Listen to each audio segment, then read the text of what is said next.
It's another edition of Time About the Movies, and today we're taking a look at the films of August 11th, 1995. We got 4 movies to look at today, so let's just jump on into it. We'll start off with the biggest new release of the weekend, and that is Michelle Pfeiffer in Dangerous Minds.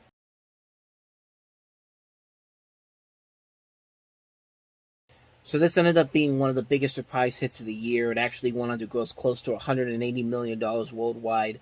It led to a not less than successful TV series, I should say, which aired on ABC the following year. That had Annie Potts in the role that Michelle Pfeiffer plays in this movie. And really, when you look at it, there's not really a whole lot there that makes it stand out compared to the other movies that are very similar to this. I mean, it's pretty much the same concept as something like Lean on Me or Stand and Deliver, where you have somebody coming in to this classroom with a whole bunch of bad people, bad students that get involved with crime and all that type of stuff, and the goal is for the teacher to turn their lives around.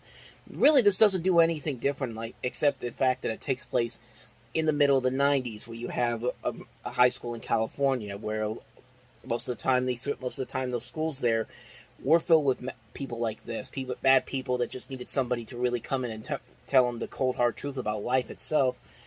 And like I said, there really isn't anything unique or different about it, but at the same time, though, I didn't think it was a bad movie. I think it's a decently made film, mostly because of the performances all around. You got Michelle Pfeiffer, who does a pretty good job as the teacher. You have George Zundra, Courtney B. Vance, Robin Bartlett, John Neville, Lorraine Toussaint, Camilla Winbush, Ivan Sergei, Paula Garces, Jeffrey Garcia. Some notable names in here, and really, the story itself is pretty generic, but it works just enough where you can watch it and be like, you know what, I got something out of it. It's not something incredible, but it's a pretty decent film. It's a film that I went in going in like, okay, there's something.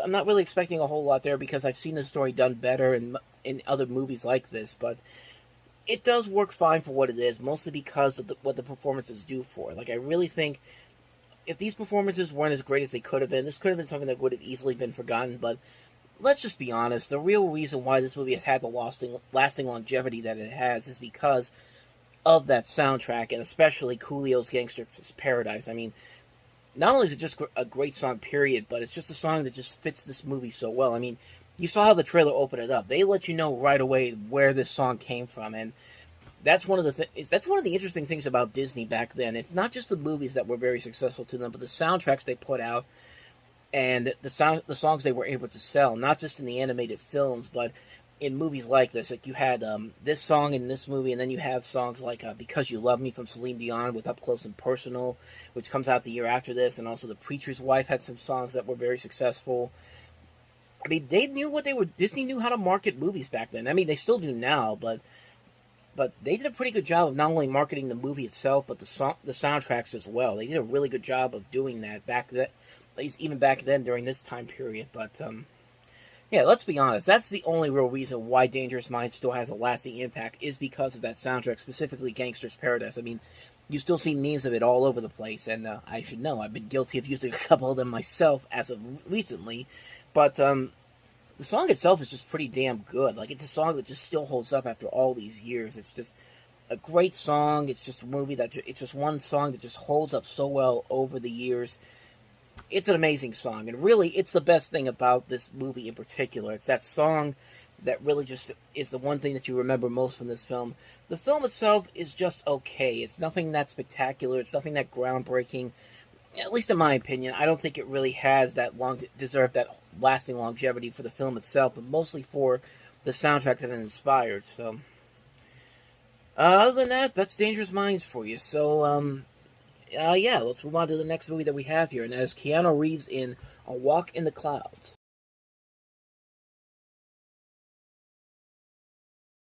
So, A Walk in the Clouds was the follow-up for Alfonso Arroyo after he did Like Water for Chocolate, and this was a much more mainstream film compared to Like Water for Chocolate.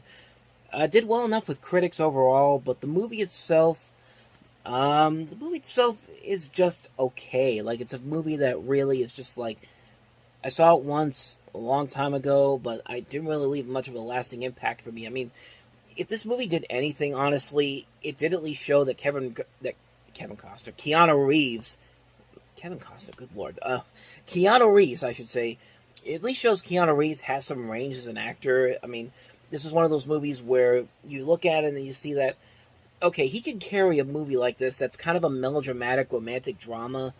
I mean, he does a pretty good job of keeping this movie afloat with him and I'm gonna butcher this name completely, but Altana Sanchez Gijon, Alt, Aitana Sanchez Gion.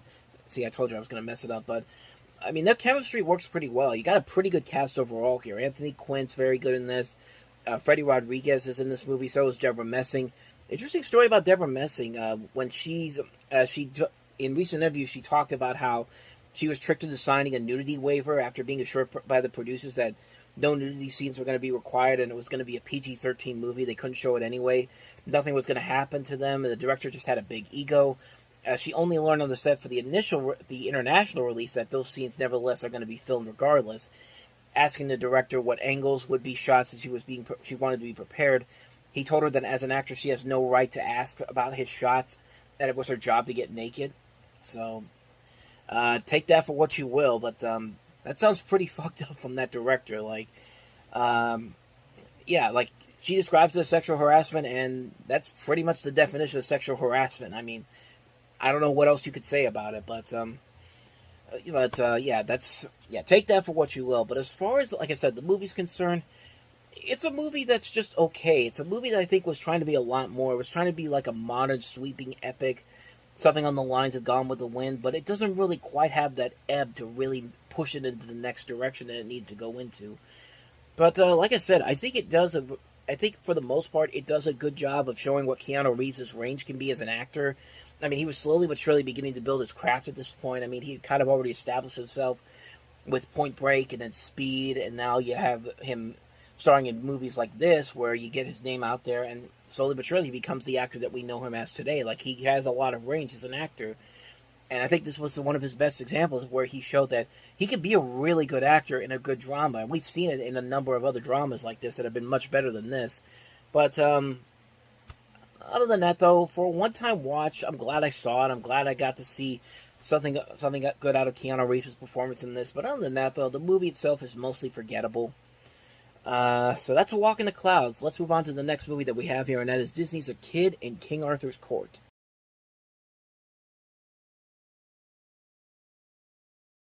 So yeah, this is what happens when you dump a family movie in the middle of August, and this is what the end result usually ends up being. Because, there was a time when, it's August, it's still technically the summertime, but the kids are getting ready to go back to school, so the studios say, you know what, just put whatever garbage family film out there that we know is not going to make any money. Let's put it out of here. Let's hope we can make something out of it. Hope we can make some money out of it, and this is one of those movies that thought that was going to work this time around, but it did not. It was a movie that was obviously bad for a number of reasons. None more the fact that it was just a product of the time period that really, it was not clever, it was not funny, it's not anything interesting. It's a film that's it's dated itself right from the beginning, and I mean, I guess the only real thing you could say about it is that, hey, you want to see an early glimpse of Kate Winslet and Daniel Craig before they became the superstars that we know them as? Here you go. But yeah, other than that, though, there was no reason to go see this movie in a theater in August of 1995. Actually, I take that back. There is one thing.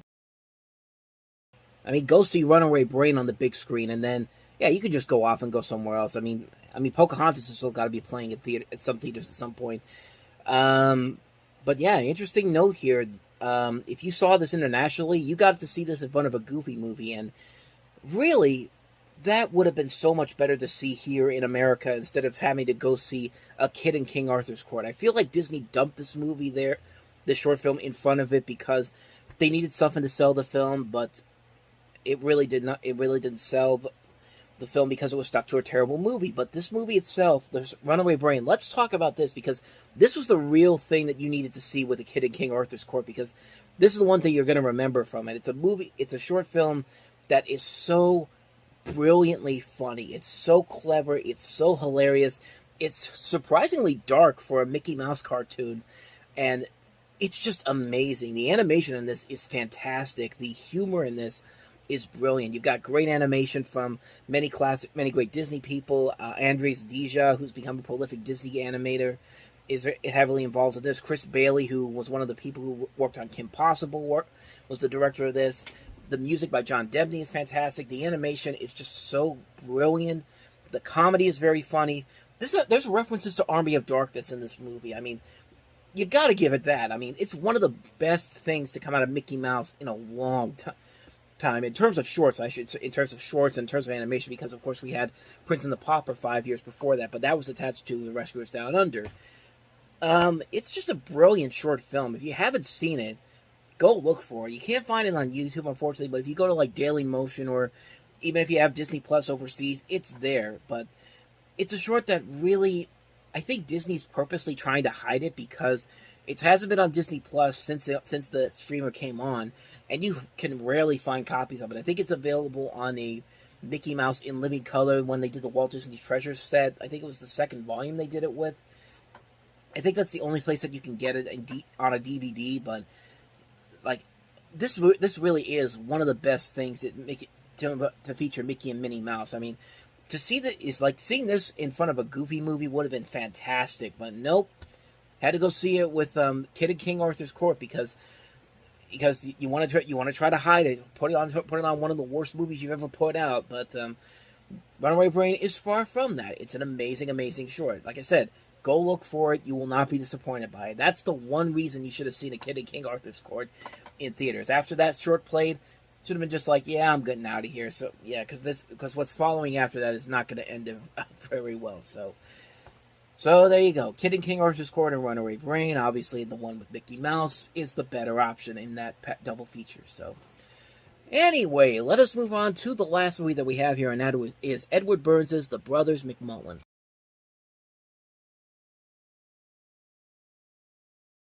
So The Brothers McMullen was notable for a number of reasons. First off, it was the first ever released by Fox Searchlight Pictures, the independent studio for 20th Century Fox, which eventually went on to become very well known in their own rights. It's with films like The Full Monty coming after this, and then among other films, a lot of some Best Picture winners, including Slumdog Millionaire. We can delve into that thing for a long time, but this is the first film that Edward Burns ever worked on, and Edward Burns has become one of our more underrated actors. Like, anytime he does something, it usually is very good for the most part. He's been in a couple of roles where it's been kind of a supporting role in like a mainstream comedy, but other than that, though, he's made a ton of really good stuff over the years. But he wrote this back in 1993. He was working as a production assistant for Entertainment Tonight, where he worked with the cameraman Dick Fisher, who later produced and edited this film.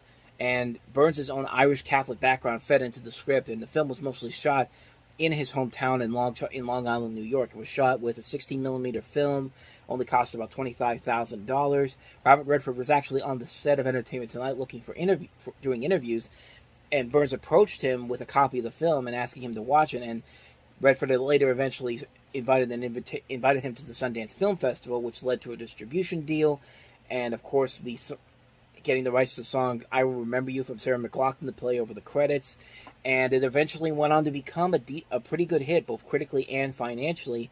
And it introduced Edward Burns as kind of this next Woody Allen, and he has made some very Woody Allen-esque type of movies. And this is definitely a film that feels very much like a Woody Allen movie, but it's a very solid film. It's a nicely made film. I think Eddie Burns really proves that he's got a lot of potential as an actor and a writer and director here. He's very good in the film. You have people like Connie Britton from Friday Night Lights and 911 in this as well. Just a really solid film. It's a nice little story. It has some very funny moments, some good comedy, good drama. It just works really well. It's a film that's really well made on so many fronts. It's a really beautifully made film. It's one I highly recommend. If you want to see something very funny, very unique, very Woody Allen-esque, I highly recommend checking this one out, because this is one that's really a damn good movie, and it shows how good of a filmmaker that Edward Burns has become. And this is where it all started for him. So, other than that, yeah, that's The Brothers McMullen. And so on that note, we wrap up another edition of Time About the Movies. Next time we meet, we'll take a look at the middle of August. We have Mortal Kombat, the first movie based on the popular video game. We also have The Babysitter's Club, based on the series of books. Bryan Singer's The Usual Suspects, and also Jupiter's Wife. So 4 movies to look at next time around. We'll delve into those on the next episode. But until then, Thank you very much for watching, and if you want to see more videos like this, please hit the playlist on the next page. Check out the previous episode, and I will see you guys tomorrow for another episode. So, thank you for watching. I'll see you guys next time, and until then, as always, take care.